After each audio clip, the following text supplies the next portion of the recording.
A reforma protestante ela é mais do que um movimento de retorno à doutrina correta. Ela também é um movimento de reforma da liturgia da igreja e, particularmente, a reforma é um movimento hermenêutico, porque rompe com a alegoria que prevalecia até aquela altura.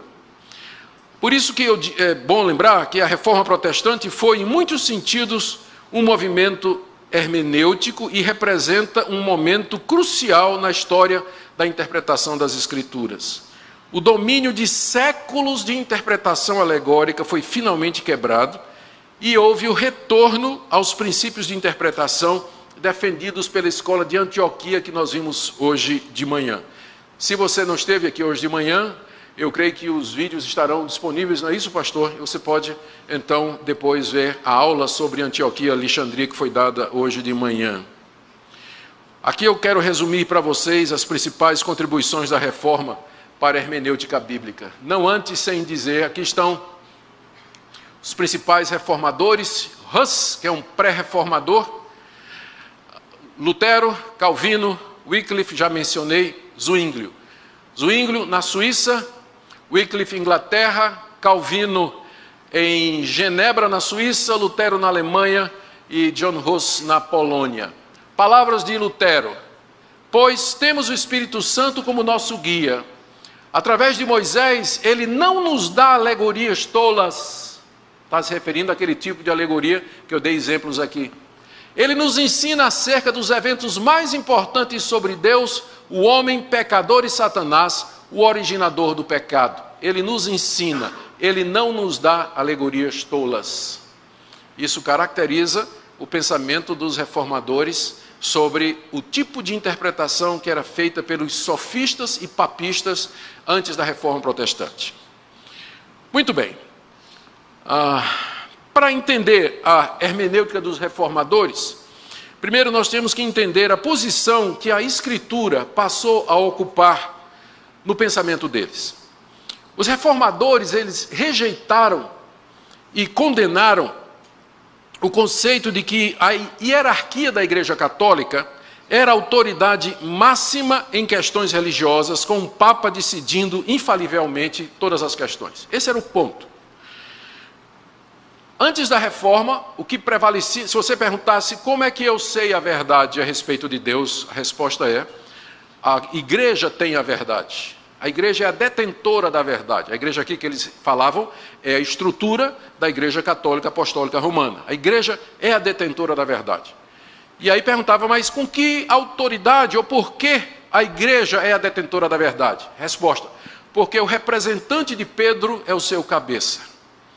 O Papa, que está em sucessão apostólica ligada diretamente a Pedro, ele, quando fala ex cátedra, ou seja, quando ele fala oficialmente, a sua palavra é infalível, porque ele é guiado pelo Espírito Santo e nos dá a verdadeira doutrina. Mas, podia perguntar o católico inquiridor, não é? Por que nós temos doutrinas na igreja que não têm base na Bíblia, como, por exemplo, a virgindade perpétua de Maria, ou que Maria é nossa corredentora?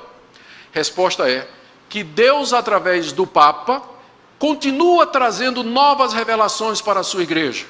Já que o Papa é o substituto e o representante dos apóstolos, o continuador, da mesma forma que os apóstolos receberam aquelas verdades infalíveis que estão na Bíblia, o Papa também recebe de Deus estas verdades. Então, aquelas bulas papais, as declarações de ofício que o Papa fazia, eram consideradas como sendo palavra de Deus, e a revelação oral dada ao Papa tinha o mesmo peso da Escritura sagrada dentro da Igreja Católica.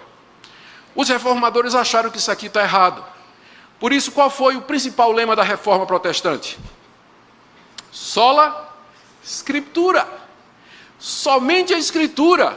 Ela é a única autoridade de fé e prática na igreja, e não novas revelações dadas ao Papa ou ao magistério católico, que era o colégio de cardeais que tomavam decisões doutrinárias juntamente com o Papa. Os reformadores se revoltaram contra isso e disseram: não, A Bíblia é o juiz maior de todas as controvérsias religiosas. E a Bíblia se interpreta a si mesma. Quem é o melhor intérprete da Bíblia? Ela mesma.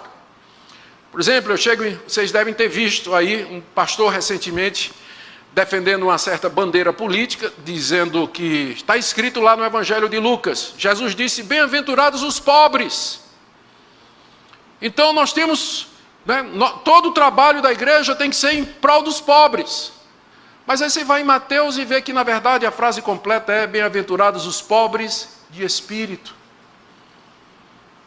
Os humildes, quer seja rico, quer seja pobre, porque você vai encontrar pobre arrogante, e você pode encontrar um rico que seja humilde. Então, a Bíblia é a sua melhor intérprete. Então, se um texto está obscuro numa parte, ele pode ser iluminado com o ensino de outros textos que são mais claros. A Bíblia se interpreta, e não um magistério católico dando interpretações autoritativas que não têm fundamentação nenhuma na própria Escritura. Então os reformadores rejeitaram a autoridade do Papa, do magistério católico, essa ideia de revelação contínua, não é? Que Deus continuou a dar novas doutrinas para a igreja, rejeitaram completamente e disseram, o cânon está fechado, a revelação de Deus está completa, sola Escritura. E aí vem a questão. A Bíblia passa a ser central e crucial no pensamento e na prática da reforma e dos seus seguidores. E com esse resgate da posição central da Bíblia, na fé e na prática da igreja, a sua clareza, a sua veracidade, divindade e autoridade ganharam um destaque ainda maior, já que agora os cristãos tinham que apelar para ela para resolver os debates.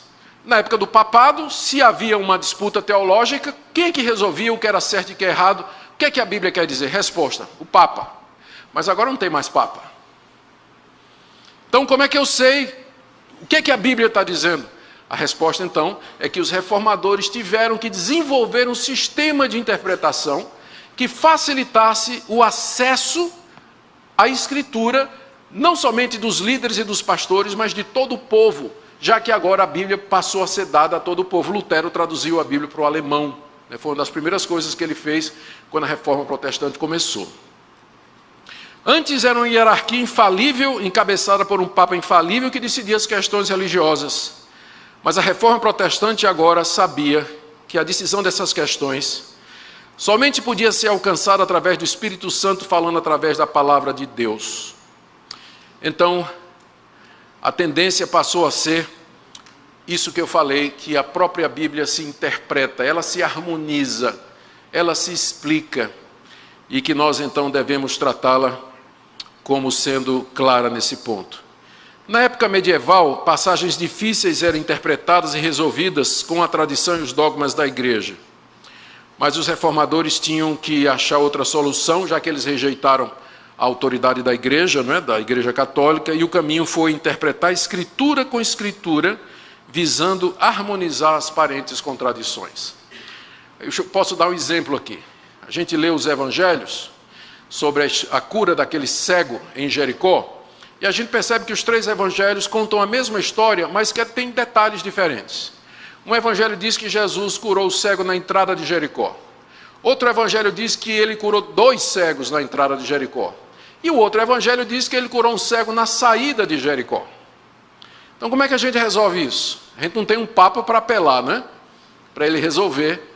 Então, o que os reformadores ensinaram é que a Escritura se interpreta com a Escritura. Então, nesse caso, como nós entendemos que a Bíblia não tem erros, não tem erros, se a gente não acreditasse na inerrância da Bíblia, a gente dizia assim, um dos evangelistas está errado, ou 2 deles estão errados, ou então todos 3.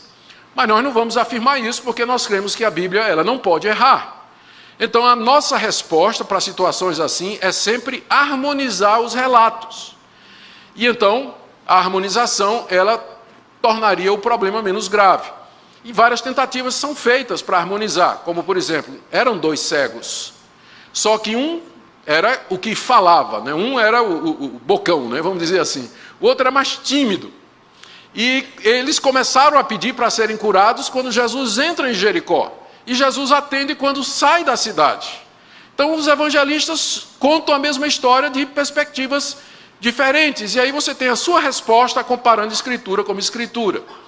E para melhorar um pouquinho a situação, a arqueologia descobriu que, na verdade, eram duas Jericós, ligadas por um caminho. Então, a entrada de uma era a saída da outra. Dependendo da perspectiva, a saída era a entrada. Então, havendo boa vontade, nós podemos pegar passagens difíceis que antes eram remetidas para a resolução do Papa e harmonizar, resolvendo escritura com escritura. Isso que os reformadores passaram a dizer. Essa ênfase, então, a Bíblia como infalível, evitou que ela recebesse um tratamento crítico como um livro comum de religião. Os reformadores estavam conscientes de que a Bíblia era um livro humano, isso é, ele foi escrito por homens em uma linguagem humana, vivendo numa época e cultura específicas. Por outro lado, eles reconheciam o caráter divino da Bíblia e empregaram todos os recursos disponíveis na época para o estudo bíblico, e suas conclusões eram controladas por isso. Foi somente depois da chegada do iluminismo, com o racionalismo, que surge o método histórico crítico, que vai dizer que a Bíblia tem erros, que os autores bíblicos eles eram enviesados pela cultura da sua época e que a Bíblia não é confiável historicamente. Mas isso fica para uma outra oportunidade. Mas na Reforma não havia dúvidas a respeito da autoridade da Escritura. E por conta disso ela foi colocada como única regra de fé e prática na igreja e surge o slogan distintivo da Reforma, Sola Scriptura. Era uma reação ao papado e ao magistério católico e novas revelações. Somente a Escritura, ela e somente ela é a autoridade da igreja.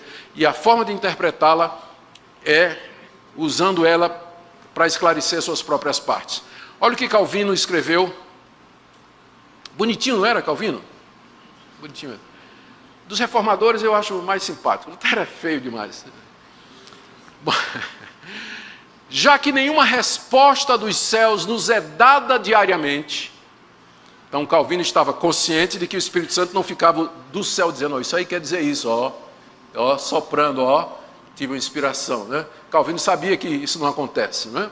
Então, já que nenhuma resposta dos céus nos é dada diariamente, e desde que as Escrituras são o único registro nos quais Deus aprove consignar a sua verdade para a lembrança eterna, a autoridade que elas, as Escrituras, devem possuir junto aos fiéis, não é reconhecida a menos que creiamos que elas vieram do céu tão diretamente como se ouvíssemos Deus pronunciando-as. Então, Calvino com certeza iria concordar com o que eu vou dizer aqui. Você quer ouvir a voz de Deus? Leia a Bíblia. Quer ouvir a voz de Deus audivelmente? Leia a Bíblia em voz alta. Ele está dizendo isso aqui, não está? Temos que crer que elas vieram do céu tão diretamente como se ouvíssemos Deus pronunciando. Então, esse era o valor que os reformados deram à palavra de Deus. Bom,